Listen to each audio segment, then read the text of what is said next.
Come and fly away with me. Come and fly away with me. Come and fly away with me. Come and fly away.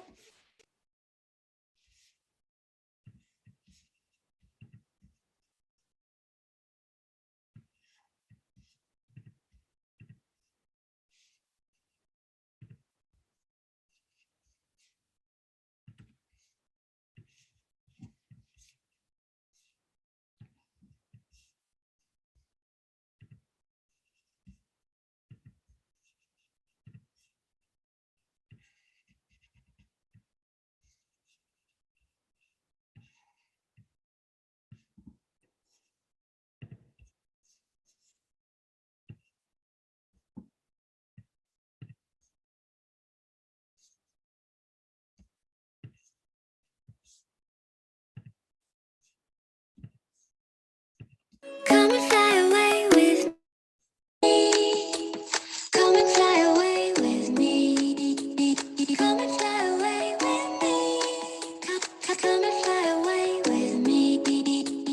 Come and fly away with me. Come and fly away with me. Come and fly away with me. Come and fly away with me.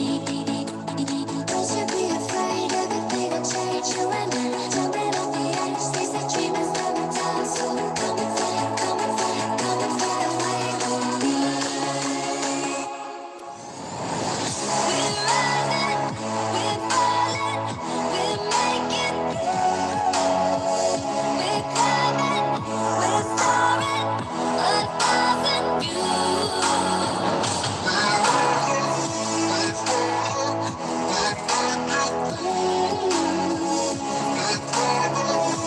soaring, 1,000 views.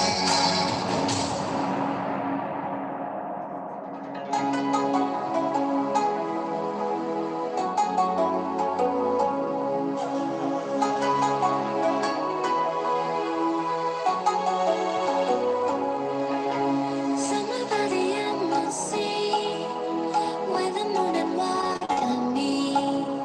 Somewhere close to harmony, when the world is sound asleep. Something's gonna bring the change, journeys we are meant to take. Something at the edge of space, calling us to fly away. Don't you be afraid, everything will change. You and I, jumping on the edge. They say dreamers never die, so come and fly, come and fly, come and fly away with me. We're rising, we're falling, we're making moves.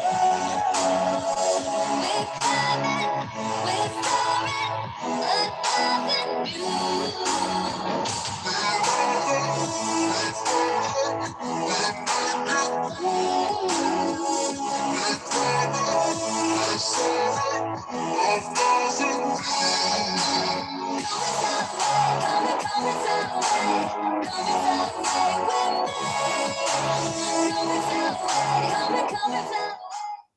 It's freaking cold out here. Happy Wednesday, everybody. Once again, sorry, video wasn't working. For some reason, it's saying memory is low. I have no idea. Anyway, got a special guest tonight. Helping me out is Deweese. If Deweese can join in. Good evening. How are you Hi, doing? Deweese. Oh, you How are doing all you? right? I'm good. How are you? Good. Thank you for helping me out tonight while Krista's recovering from some wrist surgery. No problem. Glad to be here. Yeah. So we tonight have Lindsey Ripa from Utah.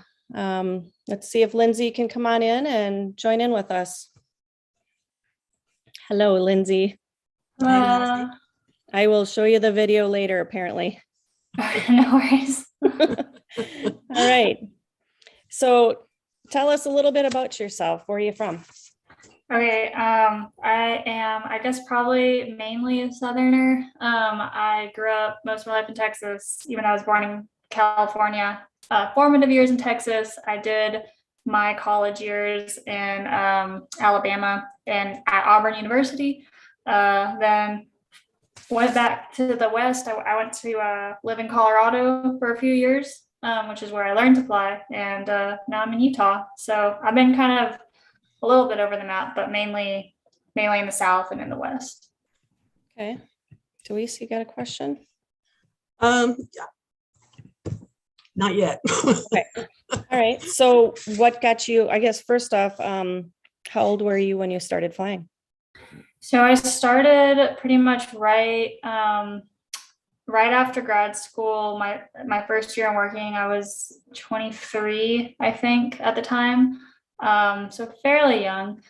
And I think you were kind of alluding what got me into it. That would be, so I really didn't even know what paragliding was. I like kind of knew what base jumping was. I obviously knew skydiving. I didn't know paragliding existed. But my now fiance, boyfriend at the time, he is a big time kayaker, and a lot of kayakers were getting into paragliding. One of his friends convinced him to do a speed riding lesson. So he started to do that in Vail, Colorado, and he showed me a video of him launching, and I was like, whoa, that looks cool. So I don't know, like I really can't pinpoint. It was just it seems like such a big life decision to just like do nonchalantly, but I pretty much just like I had a tax refund that year, and so I put the money down on lessons and was just like, I'm gonna do it without doing a tandem or anything. I just went full into the course, and they worked out. Nice. So what did it feel like the first time you stepped out there in open air? It was kind of crazy. We have so I live in Boulder, Colorado. So we have this like little training hill. It's the whole thing is probably like 680 feet, but it's got like multiple launches. I was taking off the lower launch for the first time. And that's probably like 350 feet off the ground. So it's got a long runway. So I just remember like trying to keep my wing like overhead perfectly enough for my instructor to like actually let me keep running. Because we're like half a football field away from the launch to make sure that you're like really going to launch correctly. So but I do remember like the first one I was like, wow, it's happening. And then it was like, okay, now I need to set up for landing because I'm 300 feet in the air, it's time to land. So it was cool. And you do lots of laps. So I landed and was like, oh my gosh, and then went right back up. That's neat. I think you're on mute, Jade. Yep. How long were you up in the air for that first one then? Oh my gosh, probably like 30 seconds. Like just in a straight, our instructor is just like, make a slight turn left, make a slight turn right. Okay, get out of your harness. It's time to land. All right. So obviously you do paragliding. Paragliding, yes. I have never done paramotoring. I've never used trike or anything like that. Strictly Ever paragliding. consider it? Maybe. I'm like not very mechanically inclined. So that I think I would need to become more mechanically inclined. But one of my friends just started doing it over the great like the salt flats up north, and the photos were pretty breathtaking. It was cool. New perspective. So how far away are you from Moab? Moab is like a little over 2.5 hours away to the east. Okay. And I think I did some reading and you've got like some hot springs where you're from? Shh, secret. Oh no, we do. So we have some the Mystic Hot Springs is like the commercial operation, and it's cool. There's a guy there, his name is Mystic Mike. He's like an old deadhead who moved to the area, and he's got all these converted school buses. And yeah, we have mineral hot springs, which is really nice because then you're not smelly like sulfur hot springs. And then we have a locals hot spring pretty close by that we frequent. Is that what the bathtubs? No, the bathtubs is Mystic Mike's place. Oh, okay. All right. So Yes. when you were learning, what size wing were you using versus what you use now? I was probably, I think my very first flight was on like a Nova Prion. I think that's the A-wing. And it was probably like, what is theirs? Like the XS, like a 23 or 24 meter wing. I fly a Delta 4 now, and that is a 22 meter wing, although I have flown the XS and the brand. I've flown 20 meter wings as well, and mini wings and stuff. But I do prefer being in that like 21 to 22 meter versus 24 meter. Okay. What? All right. How many years have you been doing this? About 4.5 at this point. Yeah, Okay. it'll be, I got signed off in August, the month of August. So about 4.5. Okay. I think you're just a little girl. How old are you? I mean, you know, you I'm, just look like a I'm little 28. I'm 28. girl. Wow. You don't look that old. Everyone looks young to us, 28. Louise. I'm sorry. It's because I'm an old lady. Do you keep track of your flights, Lindsay? Yeah, I keep track of my flights. I have no idea how many number of flights I have, but I have about 475 hours at this point. Okay. Wow. That's pretty awesome. Do you know what your highest altitude was that you've been at? Like 17,000 something. I really want to break the 17,999 club because that's pretty common out here in the Mountain West. A lot of times cloud base is like 21 to 22,000 feet. So people are fighting to stay in airspace. It's funny, you go to other places and they're worried about like regulated airspace. We're just worried about Class A airspace. Wow. All right. Let's see. What are some of your scariest moments? Do you have any? Yeah. That what do they always say? Like if you can survive your first year paragliding, you're good. I have a few. The most like I guess the best story is one time I went to take off from a pretty big air mountain launch in Colorado. It's called Williams. Famous hang gliding launch. Paragliders fly there now too. But I just didn't understand weather very well at the time. And I was pretty freshly signed off. So I went and we went up to the top launch and it was like ripping. It was like 30 miles an hour. And the people I were with were just like, oh, let's go down to the lower launch, which looking back seems like a crazy idea. But so we went down to the lower launch, and since it was early and the air wasn't mixing or anything yet, I took a sleder and it was great. It was pretty. And we went back up for another. And at that point, I think it was like 11:30. So the air was starting to definitely mix, get more active. And I remember my boyfriend launched and the air was not good. He was taking collapses, but I thought it was just like normal. And then another guy launched, and I didn't like the aesthetic of being having the boys in the air and the girls on the ground. So I was like, I'm gonna launch. And I just immediately started going up and backwards. And so I realized I was getting blown over the back of the mountain.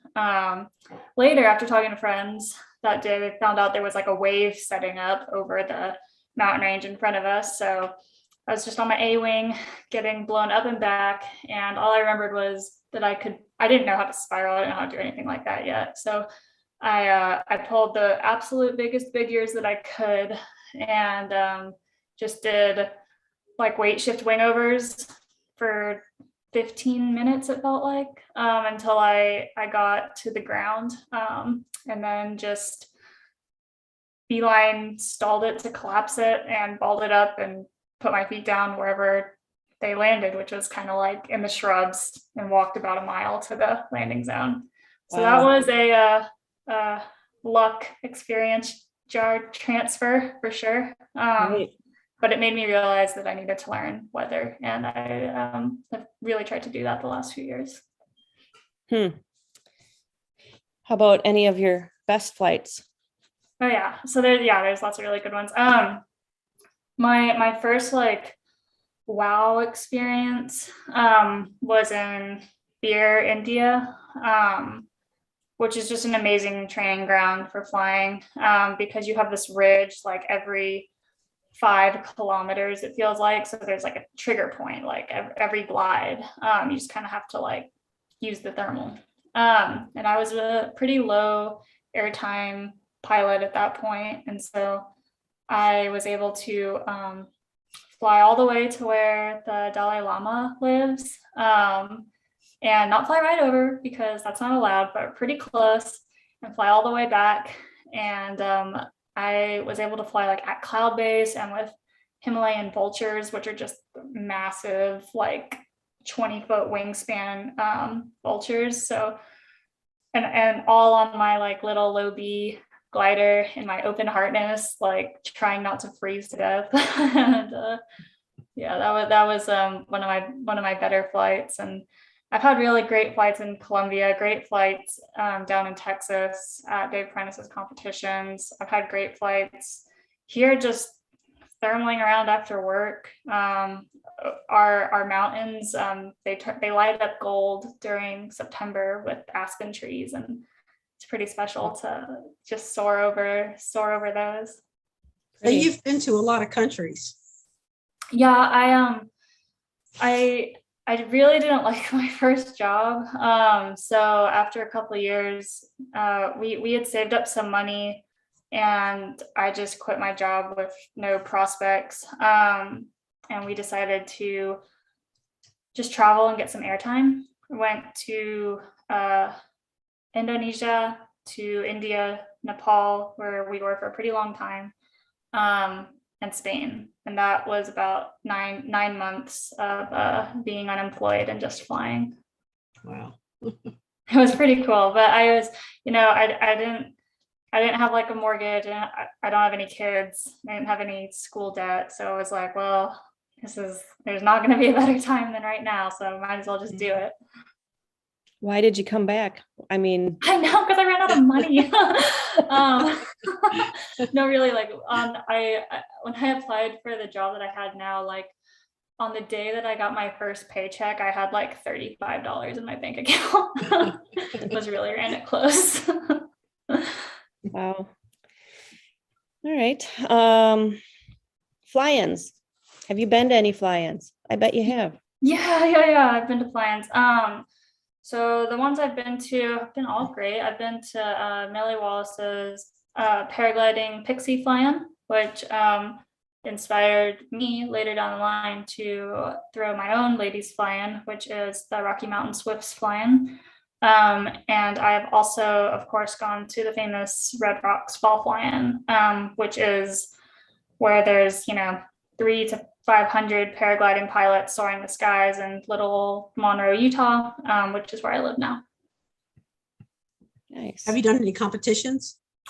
A couple. I've dabbled in a couple. I've done just towing competitions, which is crazy because I don't really consider myself like a big tow pilot, but I just kind of got hooked on Dave Prentice's competitions. They're really fun and like low key. I'd like to do some of the like Applegate and Chelan stuff like that in the coming year. I also really want to do the hike and fly competition that Gavin McClurg just started in our area. I don't currently have a hike and fly kit, so I need to piece that together because my current kit's like 55 pounds. I don't really want to hike and fly with that. But I would like to apply and try to do the hike and fly competition here because home turf advantage. Yeah. So we had a couple of weeks ago, we had a gal on, and she's originally from Germany, and she lives in Boston. And Bianca? yeah. Do you know her? Yeah, I know Bianca. I actually interviewed her a couple of years ago. I do. Okay. Yeah. So the other thing is, did I get your name from Alicia? Alicia Lynn? I have no She's idea. been one of our guests. I'm trying to remember what her last name is now on here. but she was one of our guests also. So, Awesome. yeah, Bianca was pretty awesome. And then her boyfriend, does that hike and fly. Yeah, And then- Gordo, he was in the X Alps. I mean, they're like a super badass power couple. Like they're both amazing pilots. Yeah. I think I watched part of that on TV. Did you? No, I think they had that on TV and I watched part of it. Yeah, probably on like the Red Bull X Alps channel. Yeah, I think I did. Yeah. Yeah. So I had, It was days and days long. I had asked her to come on for our Thanksgiving special, and she was going to be down in Dubai. That's where he was doing that, I guess. And she had taken some pictures and videos. And the first day, I think, if I understood it right, they got up there and it was on top of like a beautiful skyscraper, but it was like they had pallets up there, and they're like, people were like, whoa, you got to fly off of that. Well, then the next day they had it better, but then they had what do they call those pools that Like the infinity pools. infinity pool or whatever. Yeah. So they had paragliders flying right over the top or past these people on the top of a skyscraper, in a pool. That was pretty That's awesome. pretty neat. Yeah, that's definitely like a pretty unique hike and fly race. That was a different one. That's like I don't even know what they called it. Like Dubai hike and fly.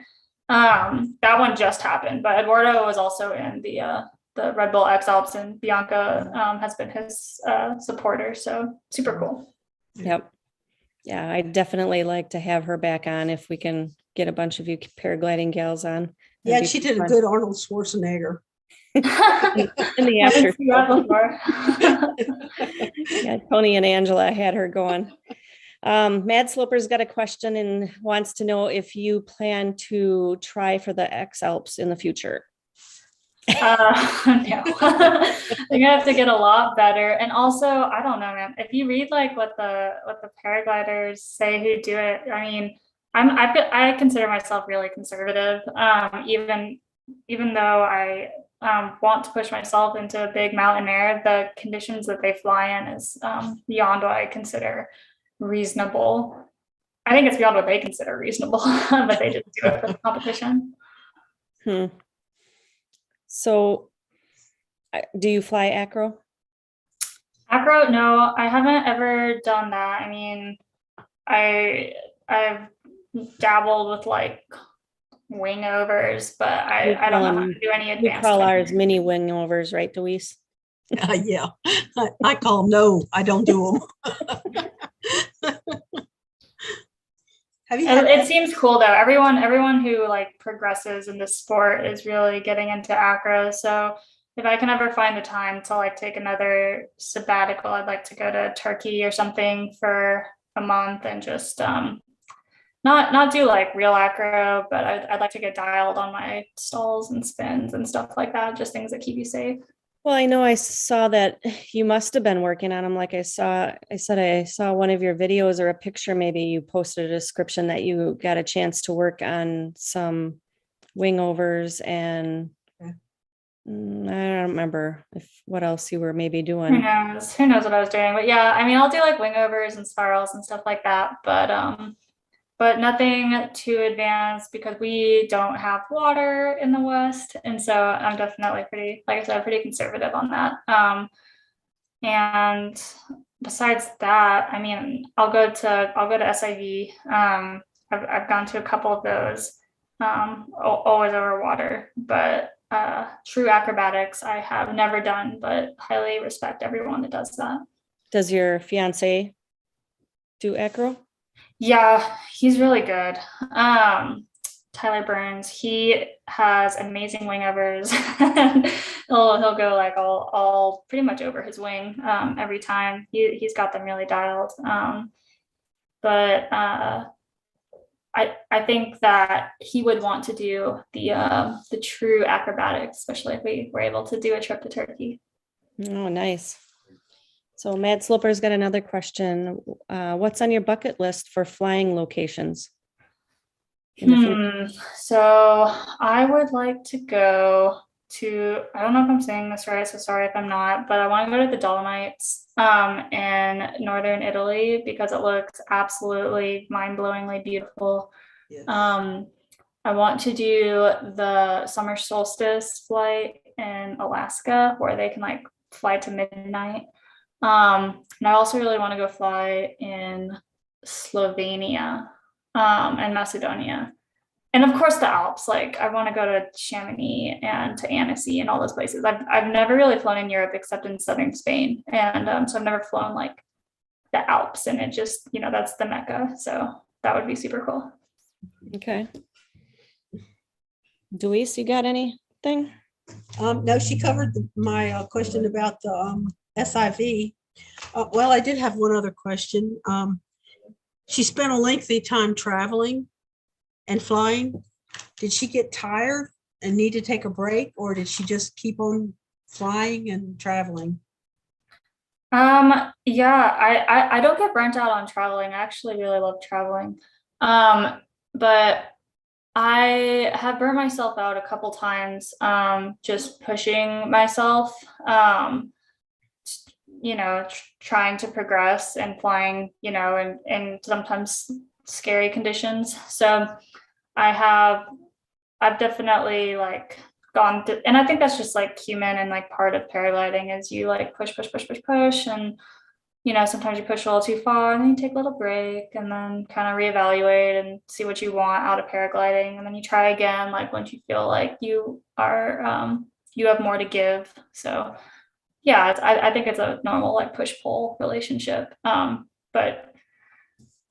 But when you have nothing to do all day, when you're unemployed and you go fly for a couple hours, then it's not that hard to makes burn it out because okay. you just do nothing the rest of the day but drink tea and play chess. So My brother Steve wants to know if you have a cat.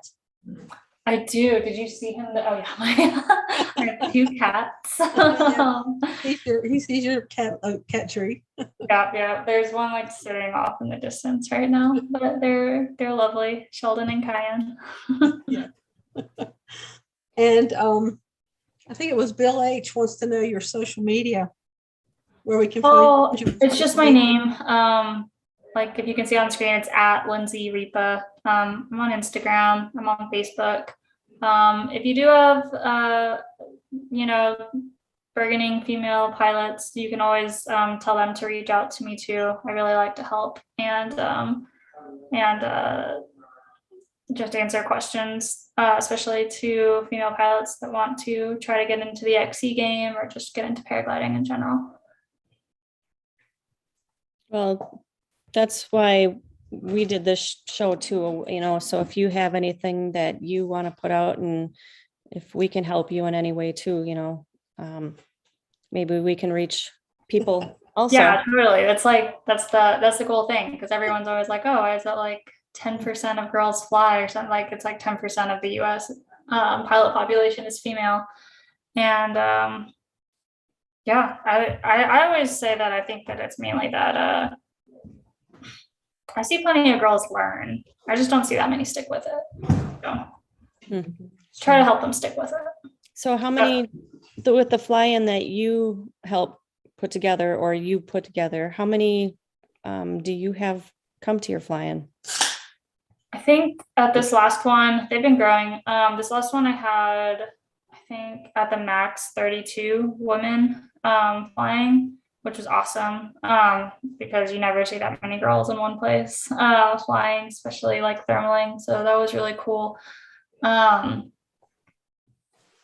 yeah, it started a couple years ago with the Swifts fly-in, but I invited guys to that too, which was great. I obviously have a lot of guy friends in this sport and learn from them and love spending time with them.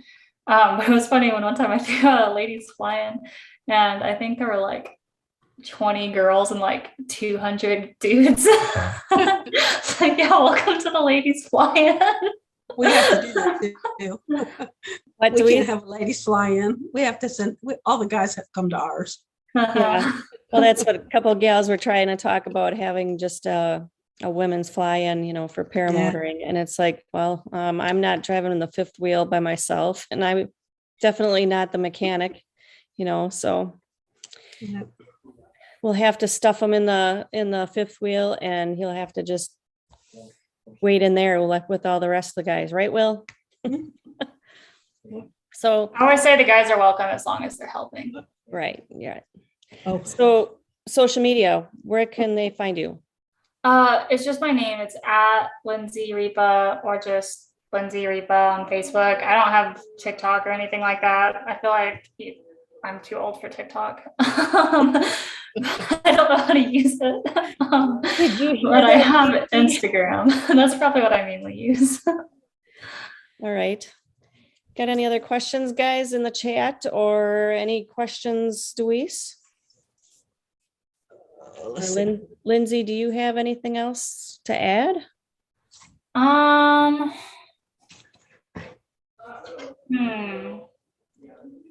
John Wayne says women's fly-ins will always attract young men.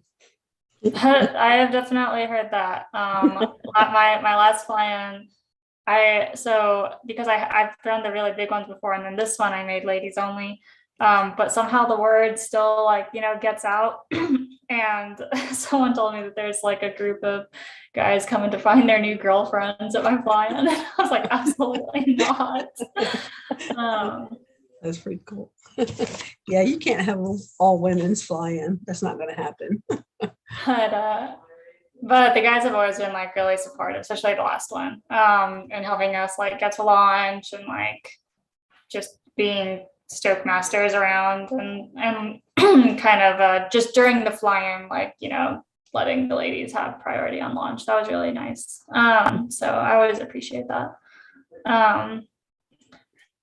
Yeah, I don't know. So tell us, I think it was in just before we went on, you were telling about the location where you fly. It's the north and south winds. Oh yeah. So About that. where I was before was the point of the mountain in Utah. So during COVID, I'd wanted to live in Utah, and I figured since we're going to be remote for a while, I just asked my employer to see if I could move to Utah for a bit. So I went to live in Sandy, which is right by the point of the mountain, famous flying site. What you were referring to is that it's famous because of its consistency, which works off the Great Salt Lake and the lake effect of pulling in the wind and then breathing it out every single day. So you get a lot of south wind in the morning, north wind in the evening. And yeah, that's an amazing training ground and an amazing scene too. Just, it's a fun social scene of being able to go fly after work and then hang out on the lawn and like have a beer, dinner with your friends, like until dark. And yeah, it's really fun. Nice. Mad Sloper's asking if you've flown in Santa Barbara, California. No, but I really want to. Now it's like an 8-hour drive away, and they just had another ladies flying there by Sarah Lockwood, who's a badass female pilot. And I just couldn't make the dates this year, but I'd like to next year. And in general, like it's supposed to be really good winter flying. I know some girls down there that are building their airtime, and I'm pretty jealous. I'd like to go and fly the mountains and the beach right next to each other. So at your fly-ins, would you allow paramotor pilots to come? Yeah, of course. No reason not to. I've had hang glider pilots at the fly-in. I wish I could bring more speed wing, mini wing pilots too, but our mountains are kind of slopey. They're really big, but they're not very steep like the Wasatch up in Salt Lake. So you'd have a hard time with a mini wing, but don't see why not with paramotoring. Like I said, we don't have really any airspace and we have giant fields to take off from. So it's probably a great spot for it. All right. Deweese, you got anything? No. He JP said wants to know if you're related to Ripa. no. Rip man. No. Mad Sloper, Mad Sloper just commented, big girls fly in there. So at the Santa Barbara. Big girls? Yeah, Santa Barbara is really, yeah. They got good XC potential. And yeah, I have flown in Texas. I've flown at Dave Prentice's competitions in Hearn, which is kind of down between Austin and Houston. You fly pretty much the south wind that's really consistent off the Gulf every day, and just the goal is to fly until you hit Dallas airspace. Really, that was always really fun. I've had my PB flights 2 years in a row at his competitions in Texas, so I have fond memories of it. Well, I guess I'll get to that in a second, but fun Texas story. You never know like what you're gonna get with landowners there. So I was flying and I don't know, I think I bombed out like 50K into the flight, and there's a big awesome field swing, and I was like, perfect, I'm gonna land here and then do the whole like shimmy under the barbed wire once I pack my glider, all that. Well, I get to the perimeter and it's just like an 8-foot fence. And I'm like, wow, this guy really likes privacy. I really don't want to knock on his door. And I was going through the whole property and I was like, there's got to be like an out. And there wasn't. And the front of his property was also gated shut. So I was like, definitely super trespassing, like scurrying through the bushes, trying to be inconspicuous. And I was like, either this guy really loves privacy or there's like wild animals in here. Like, why do you need an 8-foot fence? And so I had my XC kit too, which is like 50 to 55 pounds. And so I just like, I tried desperately to throw it over the top and I was just like not strong enough. And so gave up and like strapped it to as tight as I could and like scaled the fence and like swung my leg over, which was like that one moment of like swinging is like way more dangerous than paragliding. And then I managed to get down, and then I was like in between his fence and then the barbed wire fence, and then I was able to shimmy under that and like all this scrub oak, wait for the retrieve van. So that's I feel like the retrieve is like the most heinous part of flying in Texas because the air is really gentle. And someone asked, what's the best time of year to fly in Monroe? It depends what your goal is. If your goal is to fly as far as possible, then it's going to be like June. June. July, we get the monsoon, which really big thunderstorms that will dampen your flying. For pleasure and for more moderate XCs, probably capped at 100 kilometers or 62 miles, would be September by far. September is a really good month. That's when the fly-in is, and when most people come to fly the Big Mountain West. So what about for paramotors?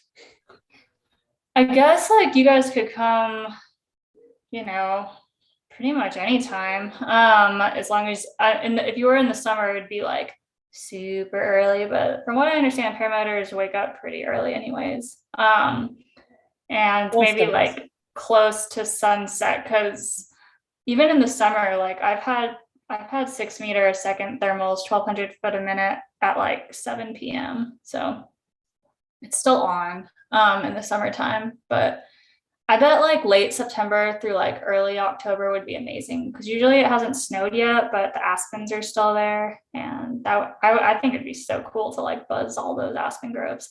This is a nerd fact, the largest organism in the whole world is an aspen mangrove, which is behind our house, about an hour and a half away. And you can look it up. It's like the largest living organism in the entire world, because aspen mangroves are all interconnected. So yeah. Oh. Nice. I have a question. Mhm. When you get towed, how high do they tow you up before you detach? So there's like a regulation that they can't do more than 3,000 feet for a sanctioned competition. But you're usually pinning off before that. That's like part of it is feel and part of it is strategy and part of it is competence, because it's so frustrating when you're like towing and then you get this, like, you can feel the thermal, but you're like 400 feet off the ground and you're like, there's no way. Because maybe, but there's a pretty good chance you're going to land. So usually you're going to pop off between like 1,500 feet and 2,000 feet. If it's like a really like nil wind day and you're not getting very high on the tow, then you're just gonna like go as high as you possibly can. Or if you just happen to get a bad cycle and it's sinky. But I remember I was told that they usually tow at like 2 to 3 meters a second. So if you start to see like 6, then that's a good thermal. Time to ping off, and don't hesitate too much or you'll just tow right through it. Yeah, there's definitely like a strategy to that that I am by no means an expert, but trying But you to can learn. feel it. You can feel Yeah, it. you can when it's definitely running? feel it. You can feel it in like the pressure under your seat, and the vario, goes up. So I got a couple pictures. I'm going to do a screen share, and then I answered that already. is this out by your place? Can you see that? Oh, that's cool. Yeah. That's Bryce Canyon. It's me and a friend. And that day was so cold. That's our site. That's our home site. That's Cove, one of our launches, usually for the evenings. And that was a day in February where I looked at the forecast and I was like, hey, it's like weirdly unstable this day. But it wasn't really windy. It wasn't a front. I don't know what it was, but we launched and we were able to I rode like a convergence line to like 12,500 and I had to leave it because I was so cold. 12,500 in the dead of winter, it's like painfully cold. I launched and all my instruments just died like immediately. And I even had my little windshield on the pod harness, and oh my gosh, it was freezing, but beautiful. Who is John Cohn? He is a famous paraglider pilot. He's been flying since forever and ever, like the Okay. early 90s. Okay, because Angela, I think she thought she was asking if you were related to him. So. Oh, no, not at all. Okay. Yes, you saw my Facebook. Yeah, this is that's Annapurna base camp in Nepal. The weather was bad in Nepal when we were living there for a week, so we just decided to go trekking. I'd already done that hike before, but my fiance had not, so we went back up, and I hadn't done it in the snow, so that was nice. I didn't do Annapurna. That's like pretty gnarly. But it's beautiful just to get to the base camp. And that was videos that I used from for the video that you guys didn't see in the beginning. Oh gosh, I gotcha. Yeah, that still is from Villa Grove, which is like a super famous hang gliding spot where Larry Smith flew through his giant hang glider fly-ins, and that's where I had the Swiss fly-in for 2 years. It's a lot like Monroe, like really rural, really big mountains, and really spectacular views, and really on. So a question, do you fly with a reserve or two? Oh yeah. Okay. Oh my gosh. And I would never launch without a reserve. I fly with 2. Just because my pod allows for it. I bought the pod. I fly at an advanced Impress 4. And I got it specifically because it has 2, just because I did one time in a SIV maneuver. I got kind of G-locked. And I kind of have short arms. And so I don't like the idea of like if you take a collapse to your left and you go into a high G maneuver that I have to reach all the way to my right side. Like I want one on both sides or in the front, either one. But from that one experience, I don't personally think that one on one side is enough. Have you ever had to throw it outside of SIV? No. Hopefully never. I've only thrown it for funsies at SIV and splashed down really gently, so they do work. How about your fiance? Has he ever thrown? No, hopefully knock on wood for him too. He's never thrown his reserve. I don't think he even has an SIV. I think he said he wanted to do a different maneuver.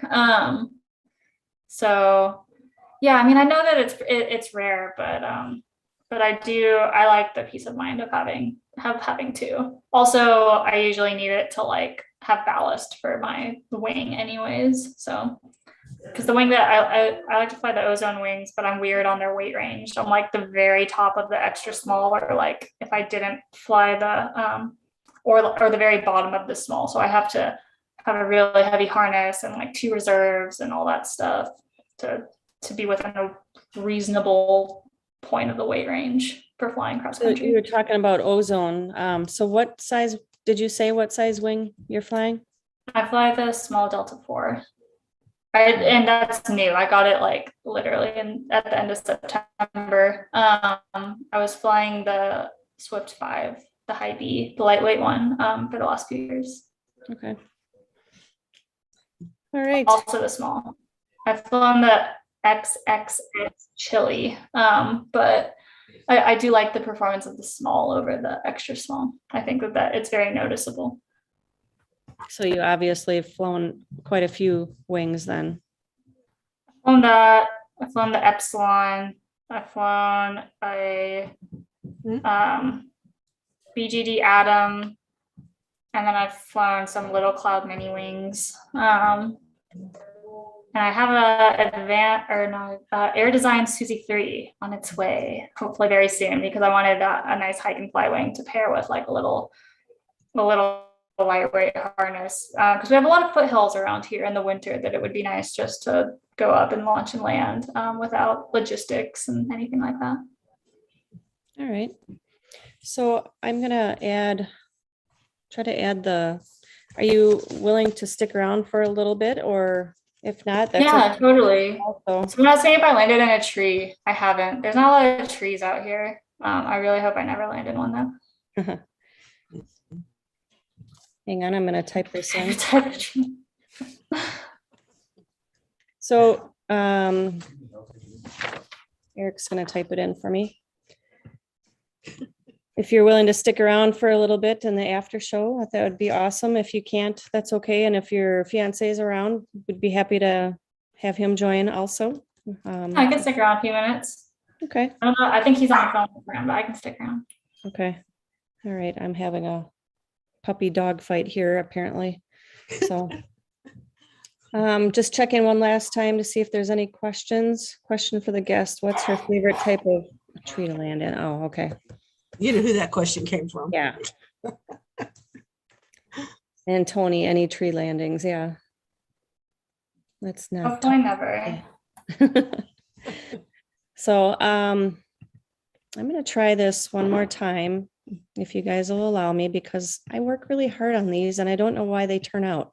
So I'm going to try my exit again.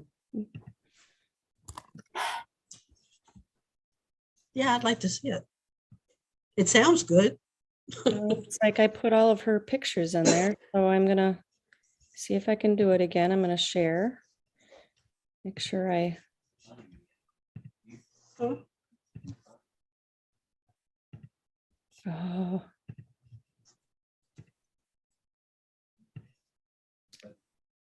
So I don't know what's going on. I've got that screen. That's that same screen.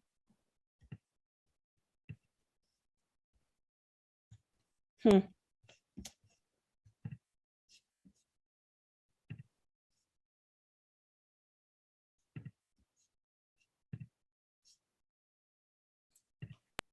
about now? Let's see if it transfers over.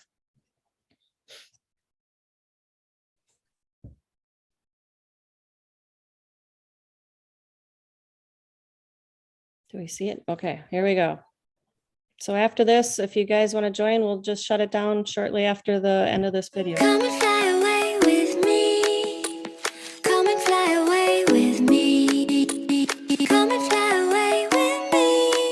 Come and fly away with me. Come and fly away with me. Come and fly away with me. Come and fly away with me. Come and fly away with me. Don't you be afraid, everything will change. You and I, jumping off the edge, these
freaking cold out here.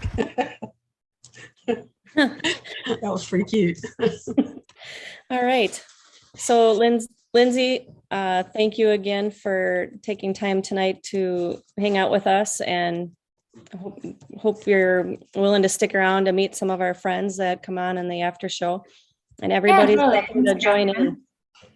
So just want to quick tell everybody, don't forget to watch on Monday nights, Clear Prep TV with Sean Simon, and Tuesday night hangouts with my husband, Eric Lear, and Shane, Never Trust the Skinny Chef Shane. And don't forget our show each Wednesday night, and Thursday night, paraglidingtalk.com with Linda's son, Robert Michael. And please hit the like button and subscribe, and appreciate you all for joining in, and thank you for joining. Now I just got to find the end to say goodbye.